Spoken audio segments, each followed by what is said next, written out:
Well, hello everyone, and welcome to Hang Out with Coach Kerry. My name is Kerry Brown, and I am known as the Small Business Expert. And if you've been hanging out with me Mondays, you know that my live episodes are 9 a.m. Pacific every Monday morning. And if you've been catching me on YouTube, please come and join me on Google Plus in my community, Coach Kerry's Passport to Growth Academy. I've got a community there where I've got lots of tools and tips and strategies. And come also check me out at on my website, hangoutwithcoachkerry.com. You can see it down below, right there. But in addition to that, just make sure that for those of you who are listening to this on an audio, it's Kerry, because there I have a special book for you. And here is my new book, How to Get Out of Overwhelm and Accelerate Your Business Now. And that you can download for free on my website. So please go ahead and do that today so that you can grow your business. So today I am really honored to be interviewing an expert guest today. As you know, from time to time I have expert interviews, and my guest today is known as the passion expert, Tina Kadish. And Tina, I am really looking forward to this topic because it's really about how to really, let's talk about this whole thing about passion in business. And our title of our topic today is the 7 keys to living and having a passionate business and life. And as you know, Tina, my audience are mostly women who are small business, solo entrepreneurs. So this is a really key topic for them. So I'm really excited about what you're going to share with them today. So Tina, why don't you share with my audience today a little bit about yourself and your background and how you came to this idea of passion around life and business.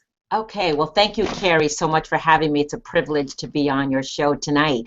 So my name is Tina Kadish, and I have been in training and development. I come from the corporate world and delivered many training programs and really loved being in training, loved being in front of people and really sharing a message, whether it's leadership development, anything related to new hires, and really sharing that with people. So I was in the corporate world and got laid off from the corporate world after being promoted to an area trainer. And so I was in a transition. I had never been laid off. I've always quit the jobs to go for better opportunities.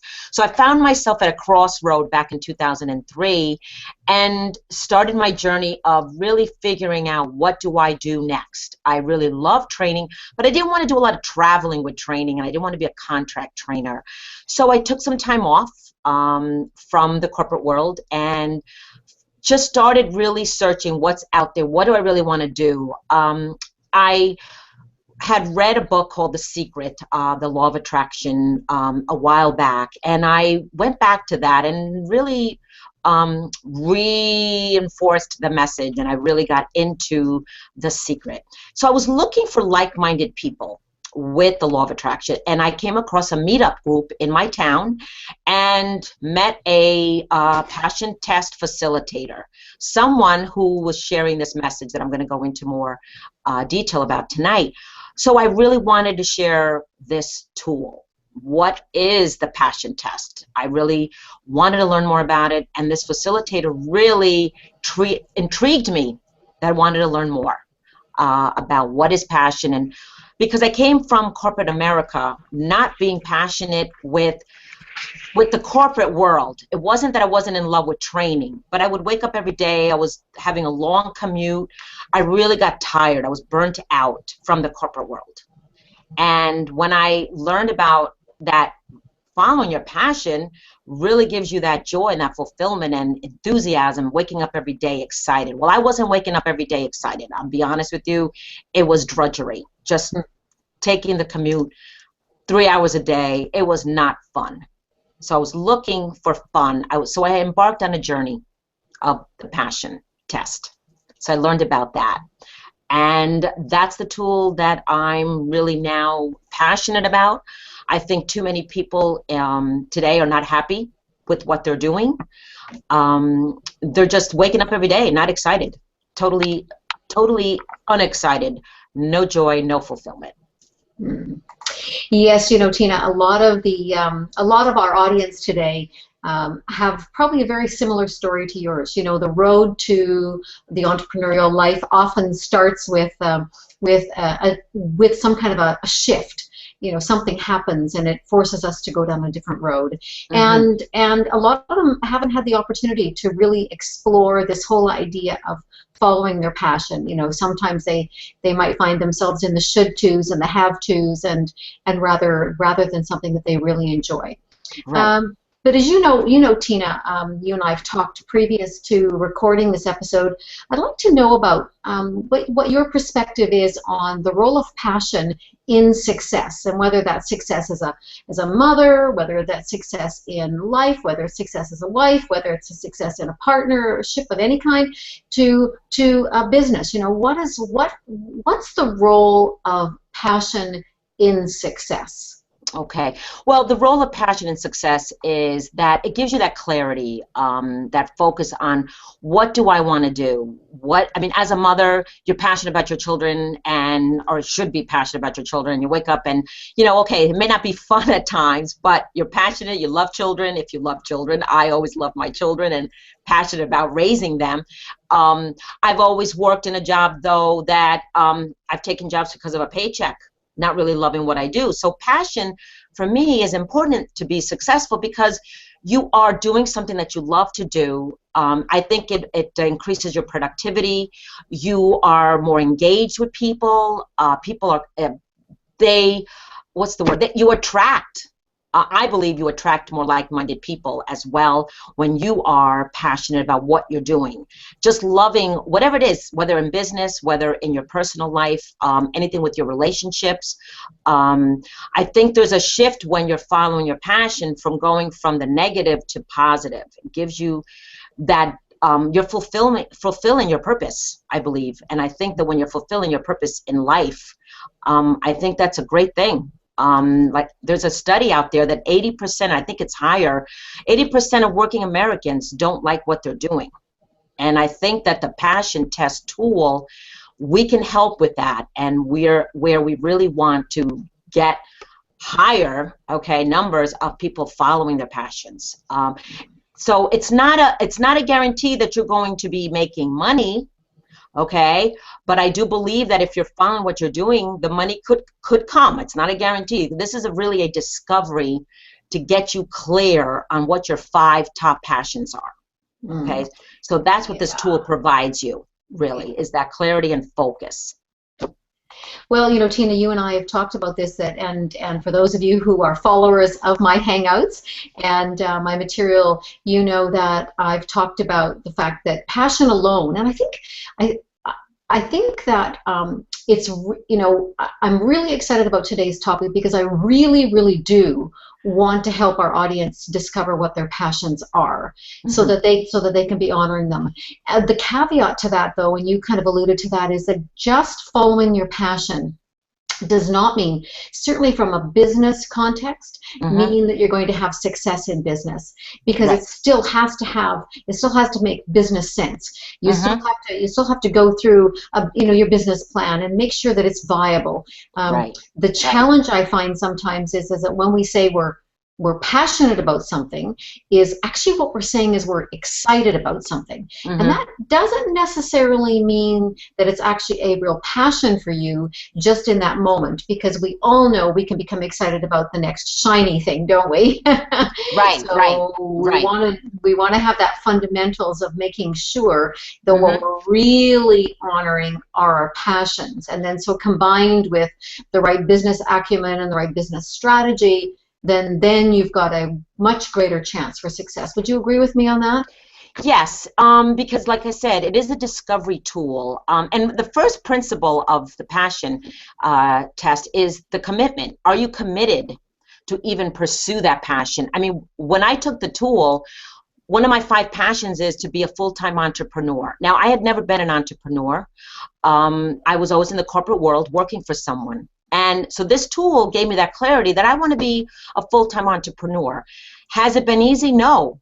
But I want to share the message that if you're following what you love to do, you can be happier. You can be fulfilled. I'll give you an example. I had somebody that one of the top passions was to own a bakery.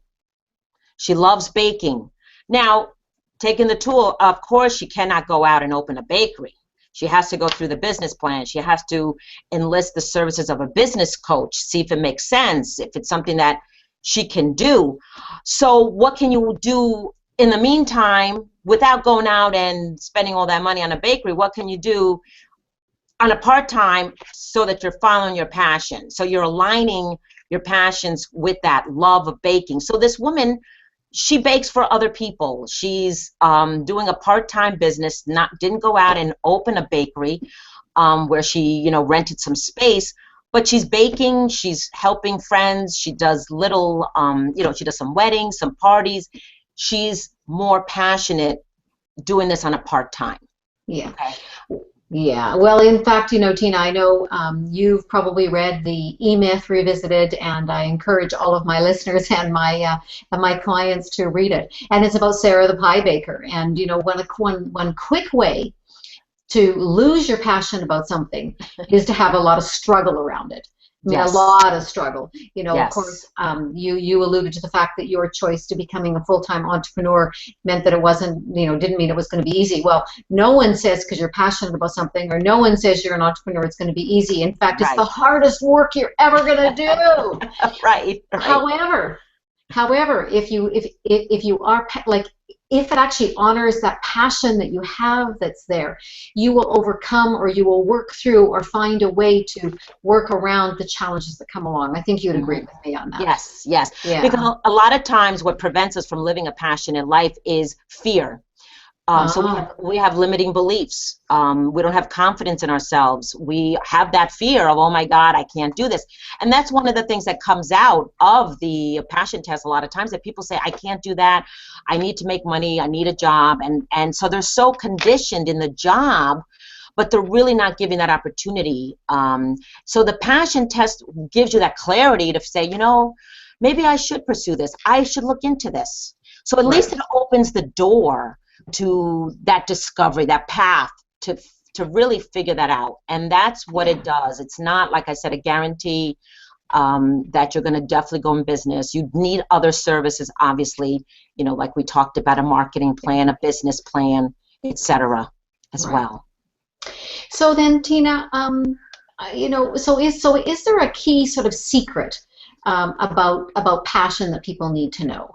Yes. The secret with the passion test is that when you're faced with a choice, a decision, or an opportunity, choose in favor of your passion. So this has happened to me. For example, I was also a recruiter. After being in training and development, I took a recruiting job. It was a 1-year contract. And I said, let me try recruiting. Never done it. And I learned this was something I definitely did not like to do. I did not want to be a recruiter. But what I used to do is anytime a job came my way, the job boards, I would look into it. And even if it was a recruiter. Well, what I did was, I said, is this following my passion? Well, my 5 passion, one of them was not to be a recruiter. It was to be a full-time entrepreneur. It was to help people with their health. It was to have time freedom. That was one of my passions. I said, will this allow me that? So what I did was I made a decision to remove my resume on all the job boards so that I would not have any recruiter call me, email me about a recruiting opportunity, because it was not my passion. So I made a decision, and when I was faced with that choice, I decided not to pursue it. So that's the secret. Now, a lot of people have done that. When I'm faced with this, okay, what do I do? So you're questioning, what do I do? Well, is this one my passion? No, but sometimes we have to make decisions that, if I need money on the table right now and I need to do it quick, I need to make a decision to pursue that. But let's at least question it and say, okay, I'm aware now this is not my passion.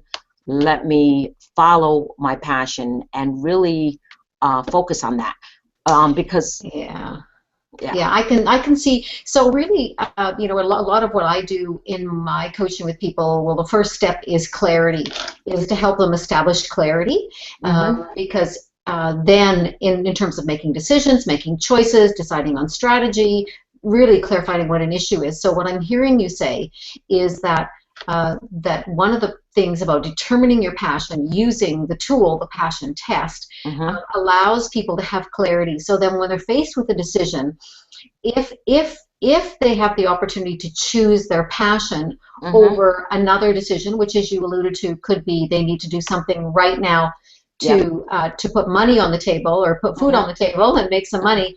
Right. At least they're doing it consciously. And in my world, I actually call that a secondary choice, because in and of itself, you wouldn't choose to do X if it was not honoring your passion. However, in this moment, you're doing it because it's going to put food on your table, and it's a means to an end for you to be able to actually follow your passion. Would you agree with me on that? Yes, definitely. I agree with that. Yes, definitely. What was I going to say? So, I mean, also there's a formula to the passion test. Would you like me to share that with the group? I'd love you. Yes, please. I love formulas. Okay, yeah. So the formula to the passion test it's 3 steps. The first step is intention. So intention, everybody knows what that is. It's we're creating our life. We're consciously creating it. We're intending. You know, like, for example, tonight, my intention is to share the message to other people. Perhaps I can say something that will really send a message to someone. So for me, that's a nugget of good information for somebody. So the first step is intention. Let's set out good intentions in life. You will attract what you put out there. Yep. Second step is attention. What we focus on, what we put our attention on grows stronger. So if you want something positive, let's focus on something positive. Let's put our attention on that. If you want to focus on negative, then you're going to get negative. So whatever you put your attention on, it's going to grow stronger. So that's the second step. And the no tension is the third step, which really tells you release it in the universe. Don't stress about it, and let it go. Because the passion test is really the what. We don't know how it's going to happen. The universe will take care of that, hopefully. I believe that it will. And what you put out there, you're going to get it. Sometimes we get what we don't want, but we're putting it out there. So the no tension is really releasing it, let it go, and it might show up in your life and say, oh, wow, you know, that's an example of following my passion. I'll give you a perfect example. I wrote I did the passion test for my business a couple of weeks ago. And one of my top 5 passions for my business, I want to be a transformational, motivational speaker. I want to speak to thousands of people. I want to own a radio show. Those were some of my 2. And I wrote them down because that's one of the things you want to do. You want to write them down, put them everywhere where you're going to focus on them. You're going to see them in front of you every day. So it's interesting how once I did that, I'm getting more opportunities to speak. And so I've got a couple things coming up, one next year, one the end of this month. So it's interesting how once I put it out there, it became available to me, and it's starting to come up where I'm getting those opportunities that people are now writing to me and sharing with me they'd like me to speak. So I put it out there. I created an intention, and I let it go. Yeah, and certainly that's, you know, utilizing all the principles of law of attraction, that when we focus on what we do want, and we go out with a high vibrational level, we will attract that other, you know, high vibration, positive energy attracts positive energy, and that comes back to you. So that's really great. What I liked what you said is that if we put it out there with no tension, so we have an intention of what it is, like a goal, for an example, we'll call it the intention. We put attention to it. In other words, we figure out what it is and everything else. And then we have no tension around when or how, so we're not pushing. I'm not hearing any struggle in any of that. And really what we're asking people to do is to trust the process, is that we're not certain exactly how it's going to happen. However, it will happen, and be open for whatever that process is that comes along the way to make it happen for you. Well, that's great. Right, exactly. So tell me a little bit about then the tool itself called the passion test, because I think what we've done is we've told our audience today that that it's important that you know what your passions are. Mm-hmm. That alone they will not create success. However, they will give you the foundation by which to make good decisions, and then you match that with business acumen. You're hedging your bets in terms of your opportunity for success. Mm-hmm. So then the last piece in that is, how do people go about, well, actually before then we've got your intention, attention, and no tension. And then now we want to tell people how can they actually go about determining their passions. And there is a program called the Passion Test, of which you are an expert at. So let's tell them a little bit about how that process is, and then what would be the process for them to connect with you on being able to find out more about the Passion Test. Okay, great. Okay, so it is based on the book, The Passion Test. It's co-authored by Janet Bray Atwood and Chris Atwood. And so what the process entails is that when I work with people one-on-one or in a group setting, the statement that they answer is, when my life is ideal, I am. And people will write 10 to 15 items down. The first step is that. So they're making a list of, when my life is ideal, I am. Everything is in the present tense. Everything is positive. So for example, when my life is ideal, I am living on a home in San Diego, California, facing the ocean. When my life is ideal, I am enjoying financial freedom. So you're listing 10 to 15 things. So I work with people to put together that list.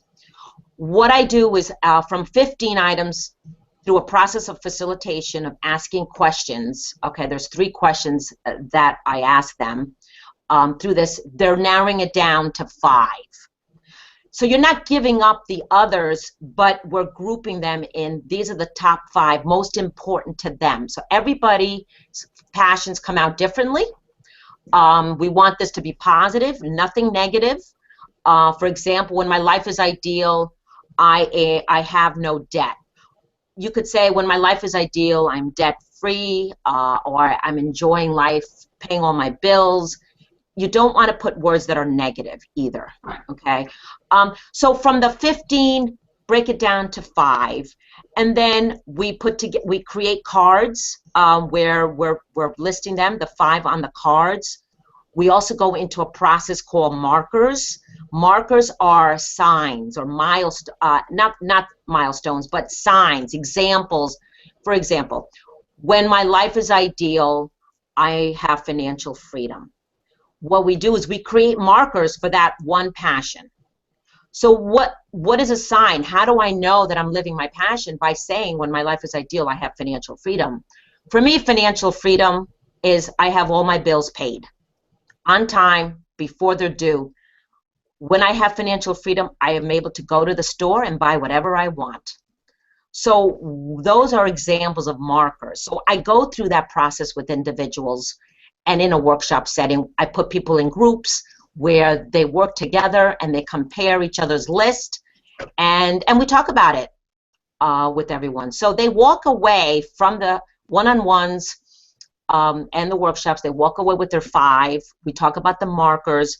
We go into a very limited amount of time for limiting beliefs. We talk about the limiting beliefs. We do have a discussion about it. There's a tool called The Work by Byron Katie that I work through with people. And because, like I said earlier, there's a lot, sometimes there's limiting beliefs. So we go through a process that Byron Katie has created. And that's typically a 3-hour workshop, 3 hours with people one-on-one that I walk people through. But people can also go to my website, which is www.lifeisideal.com. That's all one word. There's also on my website where they can answer 7 questions, and they can see if they're living a passionate life by answering 7 questions. Okay, as well. And there's other tools there that they can take advantage of. You can also, of course, the book is available. The website, through my website, they can get the book. There's also a website, thepassiontest.com. They can learn more about the book. It's on Amazon. Janet Bray Atwood is also on my website, where I have a video. I have a video myself where I talk about the tool. in more detail. So there's a lot of information on my website that people can take advantage of as well. Great, thank you. And a couple of years ago, I had the honor of actually in a 1-hour workshop working with Janet on the passion test. And what I will say to our audience is that absolutely you can go buy the book, and absolutely you can read what you can online, but there's nothing that can help you uncover your passions and working with somebody like Tina, who's an absolute expert at facilitating that piece. Because here's what I find is that when I was in that particular workshop, and even myself, is financial freedom actually a passion of mine, or is it a want because I think I should want that? And it's really that whole kind of process of really getting rid of the layers of the shoulds that our society says, or all of those kinds of things, and really determining what's passionate for me, or what are my passions, and with no judgments around, well, I should have this one or that one, or if I move them up and down in that ranking. And that's where someone like yourself, Tina, can facilitate that for people, so that it's really an honest assessment of what really is are those things that we're passionate about. So I really encourage everyone to go to Tina's website. Any last final comments that you might say, Tina, for our audience here on this episode that they might want to know just a little bit more about? Maybe kind of tie it all together in a nice bow for people, if you can, so to speak. Okay, yes. What I ask everybody is to really start questioning, what am I doing right now with my life? Am I really loving what I'm doing? Am I waking up every day excited? Start asking yourself some questions about this, so that gives you that awareness, that consciousness, and really start pursuing, what do I need to do to really love what I do? Get excited. I mean, let's get excited and happy and put joy in our life. And let's get rid of all the negativity. Let's deal with, if there's fear, what's holding us back? Let's start to question it. We get that awareness, that clarity, and let's start fulfilling our destiny. What is our destiny? And let's start that path so that we can all be happy and loving and joyful and fulfilled individuals, and be better for society and better for our children, so that we can create that legacy for the future. And I think that's very important. So for me, I'm very passionate, as you can see, what I'm doing, and I think that everybody needs to get the message. Yeah. Well, thank you so much, Tina. I mean, as you know, I'm passionate about helping the solo entrepreneur be successful, develop the skills and abilities so that they actually can stay passionate about what they're doing, and and not see their dreams thrown onto their to their side. So that's really great. So so for those of you who've been watching this, I'd love to see your comments. Go to hangoutwithcoachkerry.com, and you can see the recording there. And please comment so we get some feedback from it. Go to Tina's website. Please do come and hang out with me if you'd like, live Monday mornings, 9 a.m. Pacific. And I look forward to seeing all of you, or hearing from all of you over the various different social media channels. And please, everyone, go and live a passionate life and translate that into your business as well, so that you can do the work that you do in the world with those people, sharing your gifts with the world. So Tina, thank you very much for being my guest today, and I wish everyone who's listening to this all the very, very best. Thank you. Thank you, Kerry, for having me tonight. I enjoyed it. You're welcome. Okay, bye-bye. Bye-bye.